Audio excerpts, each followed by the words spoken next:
The rate of reactions is the speed at which the amount of reactants decreases or the amount of products increases. It is measured using the change in concentration, volume, or mass divided by time. If we conduct an experiment of a reaction between calcium carbonate and hydrochloric acid and measure the mass of the carbon dioxide produced, this is how it would look on a graph. So to calculate the average rate of reaction, we divide the mass of carbon dioxide produced and by time. So the average rate reaction in the first and second minute could be calculated like this. So we can see that the rate of reaction is fast at the beginning and slows down before finally stopping. This is because the reactants are getting used up during the experiment and the experiment stops when one or both reactants get used up. We can explain what happened using the collision theory. Collision theory states that reactions can only happen when particles collide, but the particles have to collide with a minimum amount of energy, called the activation energy. The collisions with energy greater than or equal to the activation energy are called successful collisions.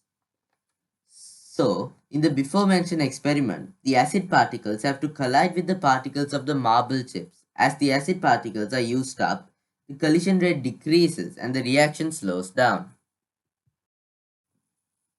Some of the factors that affect the rate of reaction are surface area. Larger surface area, faster the rate of reaction as the frequency of successful collisions increase. Concentration.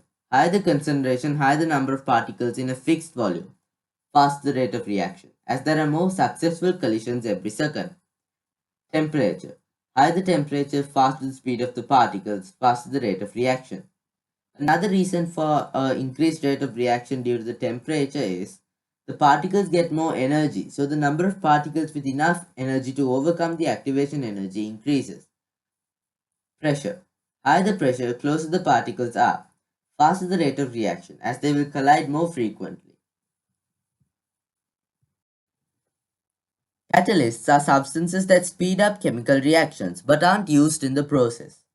This means the catalyst still remains chemically unchanged at the end of the reaction. Hydrogen peroxide can be split into water and oxygen using the enzyme catalase. Enzymes are biological catalysts. This reaction is almost explosive and produces a lot of heat. Here's the equation for the decomposition of hydrogen peroxide. We don't write the catalyst down because it remains chemically unchanged. Collisions have to have energy greater than or equal to the activation energy for a successful collision to take place. The way catalysts work is they speed up the reaction and provide an alternate route with a lower activation energy. The lower the activation energy, more collisions are likelier to be successful.